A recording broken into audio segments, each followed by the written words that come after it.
Everybody, Megaro31 here. Welcome back to another episode of FSi DFS Fantasy Baseball Picks. Hope you had a great weekend.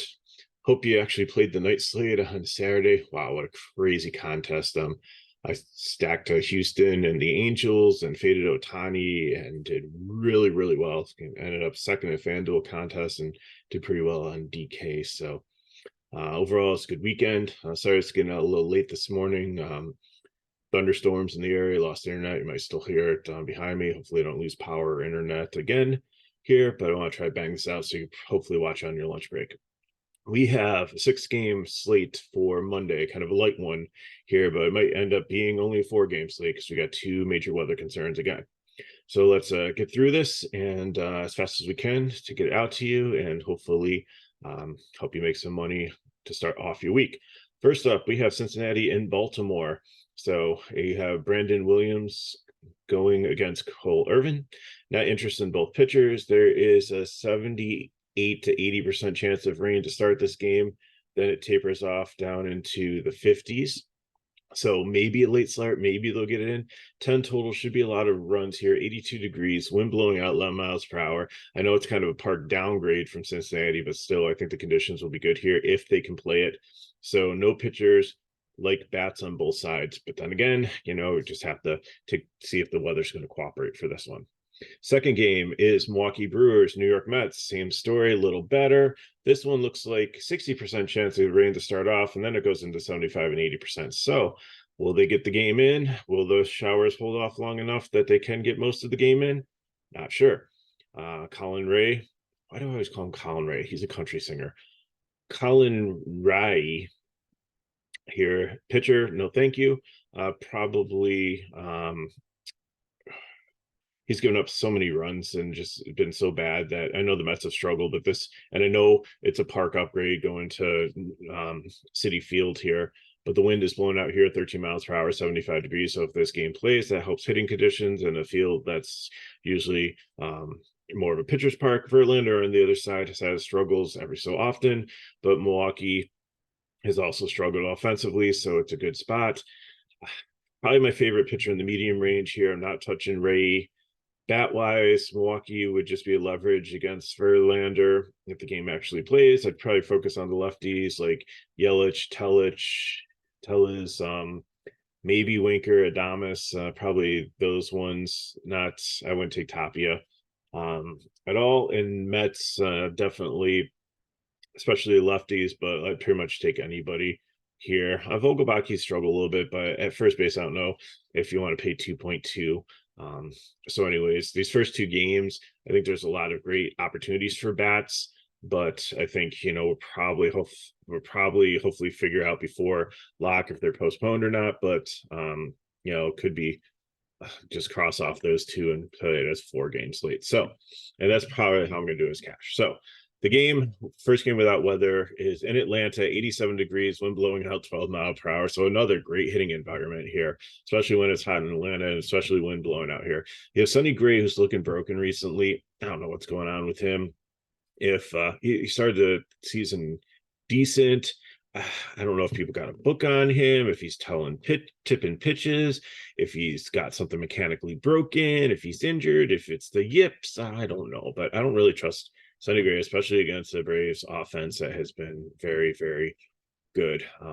But such small slate, might be 4 games, might only have 8 pitchers available. In GPP, maybe take your shots if the Braves have an off day here. Strider on the other side is expensive. He is 12-6. But Minnesota strikes out a lot. They've had injuries in their lineup. Buxton, one of their best hitters, has been banged up. So definitely on paper, it looks like it should be a smash spot. But if you want to get a good offense in, it's hard to play Strider. There are some cheap SP2s that we can pair with him to make it work. And we'll talk about that in the lineup build section of the video.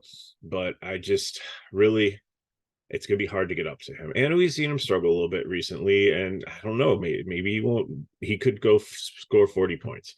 He could score 12 or 15 points. We've seen great pitchers struggle in good spots against weaker teams that they should dominate. It's baseball, game of variance, lots of things could happen. So I think Strider's definitely, top pitcher on the slate if you can pay up for him.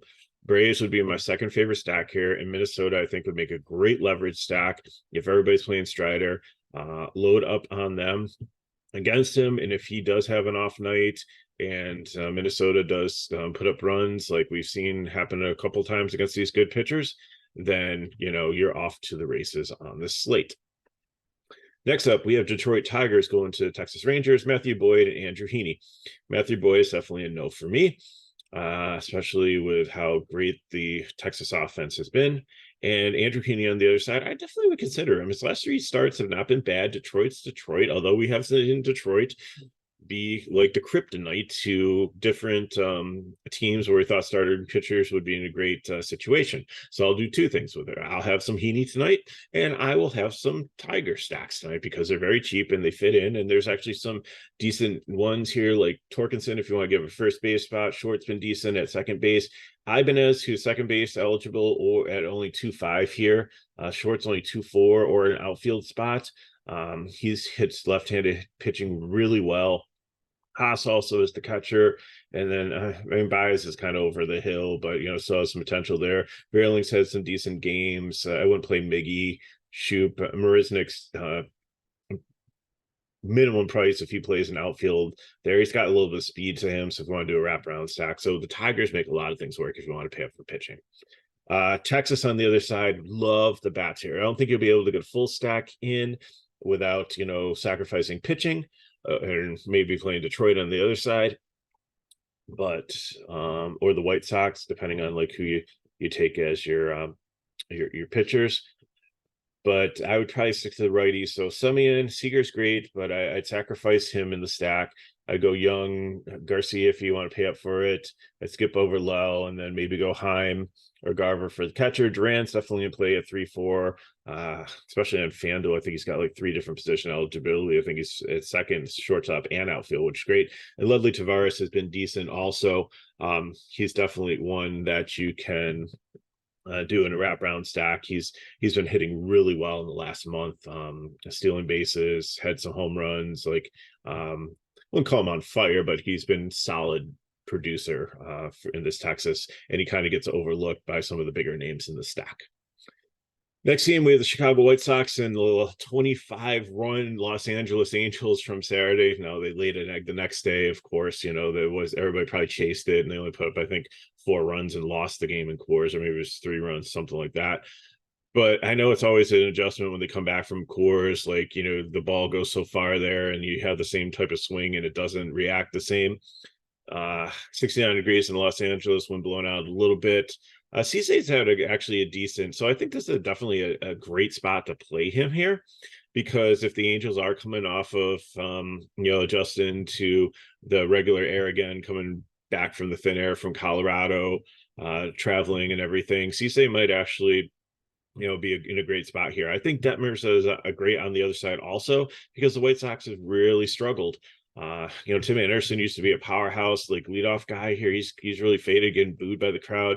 Rob and Jimenez have been decent. Vaughn, Grandal got hit by a pitch, so have to see. I think a foul ball, I think, got hit in the jaw or something. So we have to see if he's in for catcher. Might get a cheap catcher there if he's out of lineup. Berger, I always love against a lefty, and sometimes he hits up higher in the order. Clint Frazier, former Yankee, it's a 2-1, almost free here. He's had some success against lefties too, so there are a lot of good pieces that can work here. But I love both pitchers. I think some people that want to play like the Texas stack or an Atlanta stack, or try to get the high price bats in, will probably maybe pair both these pitchers in. I know you lose the win, but from one of them, but definitely in range here.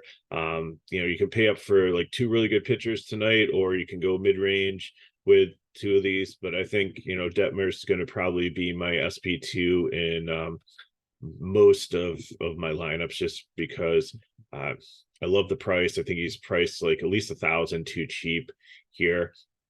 And I think his recent success has been good, so I think it's a great spot for him. And our final game we have the Washington Nationals going out to the Seattle Mariners. Trevor Williams and Luis Castillo. Again, small slate, 6 games, might end up being 4 games. Washington doesn't strike out a lot, but Castillo has been good. I don't know if I want to play up 11K. Might be a pivot in GPPs off of Strider. In some GPPs, if you, and I looked at some builds to go and take Strider and Castillo and just go for like, all the pitching, and if heading, like especially with these rain games and especially with the pricing, trying to get the Texas and Atlanta bats in, maybe that's another strategy to go after in GPP, is just pay up for 2 pitchers and then stack like Chicago, White Sox, or Detroit, take some decent one-offs and some in good spaces here. But Williams, I think you can definitely, in a YOLO line, he's been bad this season, but the last 2 starts haven't been horrible, and Seattle does have some strikeouts. So I think, in some YOLO GPPs, if you're mass multi entering, maybe even up to 10%, you could sprinkle them in as your SP2. It'd be a little different to get off all the people playing Detmers, plus it saves you some, plus it probably gets you some bigger bats in your lineup, which is going to be hard to do, like I said, if you pay up for either Strider or Castillo tonight.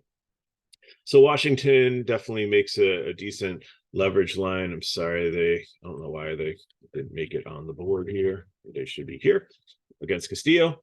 And Seattle, I think, is the top GPP stack. I love the Mets in Cincinnati, but based on the weather, I'm kind of concerned about them. But Seattle should be fine against Williams, even though they struggled, even though they've had some strikeouts. I think, as a GPP stack, they have a 5 total, definitely in play. So again, lots of ways to go, even on the small slate, but here's what I'm looking at. I'm not going to give you an SP1. I'm going to let you decide if you want to play it for Strider or Castillo, or if you want to pay down for Cisse or Heaney. I think those are your 4 options in cash. So pay up for Strider or Castillo, pay down for Cisse and Heaney. I want to get bats in. I want to take Texas as my primary stack. And so I'm going to be mixing in the Tigers here.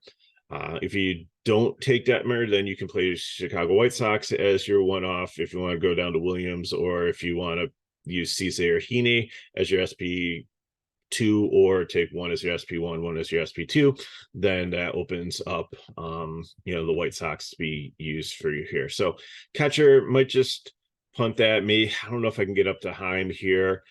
So I'll have to see where I end up there. If I do play Detroit, like I do like Haas, he's like 3K, I think, on DK, which is a little bit more than I want to pay for, but I'll see what the catching situation is. But give me Newman from Cincinnati here. Give me Semien, give me Young, give me McLean from Cincinnati, and Garcia. I can get 4 Texas bats in. Again, I'm not trying to pay up for Semien, or not Semien, for Seager here at shortstop. But I think I'm going to pay down at SP1. If you want to pay up, then again, if you just want to throw Detroit out there, you can pretty much get at least 4 Texas bats in there, or 4 Atlanta bats. For Atlanta, if I was doing it, I think I skipped first base because there's a lot of value that I can get in at first base that I feel good about versus other positions. So I think I would just go Acuna, Albies, hopefully he's hitting up high in the order again, and Riley. And then, maybe if there's a cheaper one, but there's really nobody cheap. Even the outfielders are starting to get priced up for Atlanta. So that's where I'm going in cash. For FanDuel, I'm taking Cisse or Heaney as my SP1. Then give me Vaughn, Semien, Younger, Berger there. For third base, depending on how your stack goes, Garcia for outfield and Roberts Jr., and then try to fill in. Obviously, I'm using the White Sox and Texas here, so you're going to have to take a one-off. Shortstop is probably where I'd punt, although you can put the Duran from Texas in there too if you want to pump like the utility. So that's where I'm going. I don't think it's super crazy too if you want to throw Detmers in there as your SP1 and be able to get Seager into the stack. He's a little bit cheaper there, but then you'd have to go Detroit and not the White Sox as your secondary stack. For GPP, I'm taking Strider, and I might pay up for Castillo. I might pay up for 2 pitchers, and I'm going to go with the Detroit stack, taking the righties here. So give me Haas, give me Short, And give me the White Sox, and I think it'll give me enough to get like a good one-off bat in one of these positions here. Ibanez, either Elwab or Jimenez. I think there's like an $800 difference if you drop down to Jimenez. So that's if you want to go both of the high pitchers on the slate. And I think that might be a viable strategy in a GPP, where if everybody's trying to play questionable plays and taking like scrubs in their lineups to fill in their position to try to get good pitching in and good bats in from either Texas or Atlanta, or these teams that have a high total, then why not just take two medium range teams that potentially could, and just get all your hitting is sometimes harder to predict than pitching, because even like Trout, who you pay 6K for, or even Ohtani the other night in a 25 run game only scores like 7 DK points. So, but pitchers sometimes have a higher floor because they're out there, and especially two pitchers against two weaker offense. So there should be an S, and there should be an T as Strider. Just noticing that. Apologize. Spelling is not my forte. And then for FanDuel, give me Strider. And then you can get 3 Braves in here. You can get Acuna, LB's, Baez or short. Like I'd probably drop down to short just because Baez just hasn't been great. Haas, Ibanez is another great one to throw in there. And then either take Riley at third base, or you can take Olsen or whatever Brave you want in the utility spot to make it work. So that's what I got for you today. Thank goodness the power stayed on so far and the internet's still up, seems. So get this video out to you. If you have any questions, throw them in the chat below. Hit me up at Megro31 on Twitter. Check back around 6:30 if any of these games are canceled, or if any pitchers get scratched or anything. I'll throw some updated notes if needed for you for that.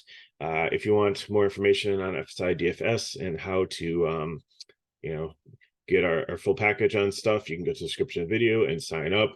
One of the cool things is this sheet is up.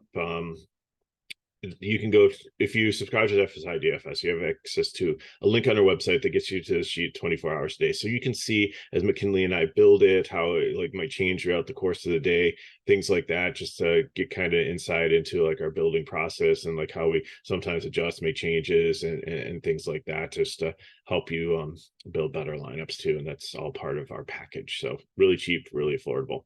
So we hit the 4,300 mark over the weekend. Thank you for all the watching NASCAR Cup video. We had over 1,000 views on that, which is absolutely awesome.